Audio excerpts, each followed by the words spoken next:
Hello, everyone. This is Tom Fox. I'm a compliance evangelist, and I'd like to welcome you to a special 5-part podcast series sponsored jointly by Skillsoft and StoneTurn entitled A Partnership of Products and Services for Your Compliance Program. In this podcast series, we consider the code of conduct to risk assessments to continuous improvement in a best practices compliance program with representatives of Skillsoft and StoneTurn. I know you'll enjoy it. And now a word about our two sponsors. Skillsoft. Skillsoft's compliance solutions provide legal, ethics, and workplace safety training through a full suite of customizable compliance training options. Skillsoft partners with industry-leading subject matter experts to develop accurate and engaging courseware and videos available in over 30 languages. To learn more about how Skillsoft can help your organization meet regulatory requirements and mitigate risk, visit skillsoft.com/compliance. StoneTurn. Who do you turn to when you need assistance navigating the emerging risks from the pandemic? For enhancing your compliance program, who do you turn to? For on-demand compliance resources and expertise, turn to us, StoneTurn. Since 2004, council corporations and government agencies have turned to global advisory firm StoneTurn when facing their greatest challenges. Make StoneTurn the first place you turn for advice on regulatory, risk and compliance issues, investigations, and business disputes. Hello, everyone. This is Tom Fox, and today I have with me Charlie Voelker. Charlie is Director of Compliance Products at Skillsoft. Charlie, first of all, welcome and thank you for taking the time to visit with me today. Well, thanks very much, Tom. It's a pleasure to be with you. Charlie, what does your role entail at Skillsoft? My role at Skillsoft really has two major components. The first of which is I'm responsible for the content of our legal compliance solution. And the other part of the role involves working with our customers to help them to define their compliance training programs based on the products and services that we offer here at Skillsoft. Charlie, as you know, within the past 6 weeks, we've had two significant releases of information from the Department of Justice and the Securities and Exchange Commission around corporate compliance programs and the FCPA. In June, we had the 2020 update to the evaluation of corporate compliance programs. And one of the things that struck me about that release was of the importance of a risk assessment to all aspects of your compliance program. I wanted to maybe start with your thoughts about how a risk assessment can inform code of conduct training going forward. Sure. I would say there's a direct link between the risk assessment and code of conduct training. The risk assessment, like you said, Tom, it informs the content of the company's code of conduct itself by really identifying the topics and the issues that relate to the risks that the organization faces. And, that's given the nature of the business and the markets that they're in. Now, those topics and issues in turn are, obviously what make up the code training for the organization. And this is for good reason. When you look at the code training as the foundation of really all of the compliance training to be delivered within the organization, you realize that everybody in the company needs to be familiar, even if only at a high level, with the risks that the company faces day to day. So by aligning the code training with the results of the risk assessment, you can ensure that the right content, the right messaging is being presented as part of that foundational code training. Charlie, let me perhaps take a step back and ask you why you feel the code of conduct is so foundational to a compliance program in general. Well, as I mentioned, Tom, the code of conduct is a way of capturing the risks and the issues that the organization faces. These are the major concerns that the organization has in terms of the type of business it's in, where it's operating, and other factors of that nature. So by capturing those major issues within a training experience that is delivered across the organization and to all employees, it really helps to level set everybody within the company in terms of what are those issues that are sort of top of mind for the company. What are the areas that as an employee you need to be focused on and sort of keep in the back of your mind And in addition, as an employee, where do you go to get help and more information? The code of conduct obviously is a source of that information. And in many cases, it will point to other policies or procedures or other resources that also serve to provide that support that employees might need as they go about their day-to-day business. Charlie, you identified several things that I think are critical about the code of conduct, obviously foundational, obviously something that needs to be known across the organization. But if I could maybe move to the code of conduct training itself, you mentioned communicating to people how to raise concerns, how to speak up. How do you advocate reaching what can be thousands of different people who are employees that could be literally across the globe in a multinational corporation on this very foundational document in the form of code of conduct training? Well, Tom, at the risk here of being a little biased towards Skillsoft, obviously, we're an e-learning provider. And one of the major areas of value that we bring to the organizations that we partner with in terms of compliance training is the ability to leverage that online training experience for populations of employees that may be, far flung across the globe. Online training has many benefits, but one of the major ones certainly is the ability to get a consistent message across to every employee, regardless of their location, regardless of their preferred language. The ability to deliver content online helps to overcome a lot of those geographical and in some cases even cultural differences that are significant challenges if a company were to look at other forms of training, for example, instructor-led live training sessions.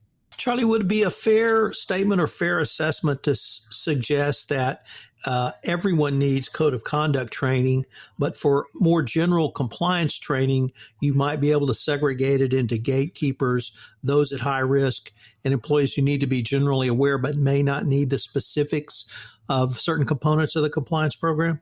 Oh, absolutely. And really that's exactly the sort of approach that we recommend to our customers here at Skillsoft. Because, what we recognize is that, as you said, Tom, the code of conduct training provides that sort of foundational level, general awareness level understanding of the issues. But that's not enough necessarily for everybody within the organization. There is the need for in-depth training that's delivered to those employees who, because of maybe their job role, their location, or other factors, are more likely to encounter those risks that are identified in the risk assessment and that are reflected in the code of conduct itself. And so, again, using the risk assessment as sort of the driving force behind this effort, you can identify those employees who are at higher risk of encountering those challenges, and then providing them the additional training that offers a more in-depth discussion of the issues that they may be facing. If I could now turn back to the risk assessment and how you spoke about how a company could use a risk assessment to inform its code of conduct training, do those same steps apply for more general or more focused compliance training as well? Yeah, absolutely, it would, Tom. The risks that are identified in the assessment, are the risks that apply throughout the organization and to the employees who, on a day-to-day basis, are sort of encountering those business situations where the challenges arise. So, in our view at Skillsoft, our thought is that code of conduct training is valuable to give everybody in the organization just enough information to be dangerous, so to speak. But then it's still those same risks that require the follow-up training for employees based on those factors that we just talked about, where they may have a greater exposure to the concerns and the challenges that risk assessment has brought to the fore. Charlie, when you work with a client, do you ask them or get information from them that they may have garnered in their risk assessment or other information that allows you to tailor the training for their employees as necessary? Absolutely. Whenever possible, we certainly recommend that the customer would rely on the results of that risk assessment to help inform their approach in determining, what the appropriate mix of content would be, relative to the audience they're trying to target and relative to the risks that they've uncovered. Obviously the risk assessment is useful for many other aspects of the overall compliance program within an organization. But certainly it's critical for the training component of that program, which, in order to be effective, needs to focus on the actual risks and challenges that the organization faces. Another one of the components of the evaluation update was the need for a corporate compliance professional or a CCO type to utilize data, but it didn't stop at data. They talked about information. Is there a way that you're able to work with clients to garner data from the compliance training that they can then use to inform the ongoing improvement of their compliance program? Yeah, certainly. I mean, we see, particularly within the FCPA resource guide, an emphasis on, not only tailoring the compliance program to the company's specific business and risks, but also that there's a need for a dynamic and evolving program, as the business and the markets are changing. And so one of the benefits that training can help to provide is sort of a feedback mechanism that can be used in conjunction with the risk assessment to determine a couple of things. One is, are there emerging risks that perhaps we weren't aware of, that need to be taken into consideration for making modifications to the program to adapt it to what we're seeing. And it also helps to evaluate whether the training and the program in general are having an effect, are reducing violations or are resulting in, say, for example, additional reports to a hotline because now employees are aware that certain behaviors that they've been seeing for some time are actually counter to what the organization's policy might say on that issue. And so there are some metrics that you can gather that directly result from the training that can help you to improve the program and keep it, evolving as is suggested. So in summary, can I say that with tailored and effective compliance training and code of conduct training, you can actually use the information garnered from your training as continuous monitoring and, more importantly, continuous improvement that you loop back into your compliance program? Absolutely. Yeah, that's certainly one of the benefits of online training as well, because it provides you a centralized location of being able to report on that sort of data. So you can have a direct feed from the results of your compliance training program that can help you to inform, potential modifications to the program as you move forward.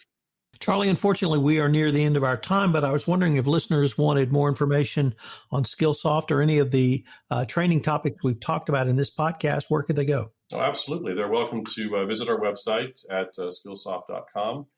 We have information specifically there on the compliance solution, both legal compliance as well as our workplace safety and health solution. So a lot more detail available there if they'd like more information. Well, Charlie, I greatly appreciate you taking the time to visit with me, and I look forward to continuing the conversation. Same here, Tom. My pleasure. Thank you.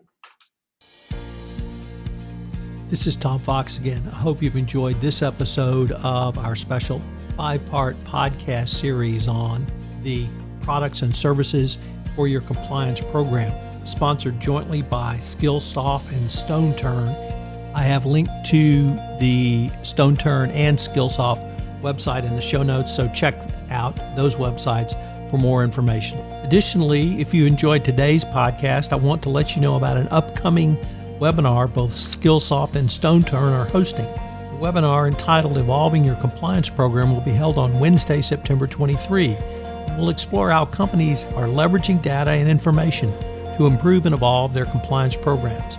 Check out the show notes in this episode to sign up, register, and obtain more information. I hope you will join us again for another episode of this special 5-part series, which is a special production of the Compliance Podcast Network. Thanks so much for listening, and I look forward to visiting with you again.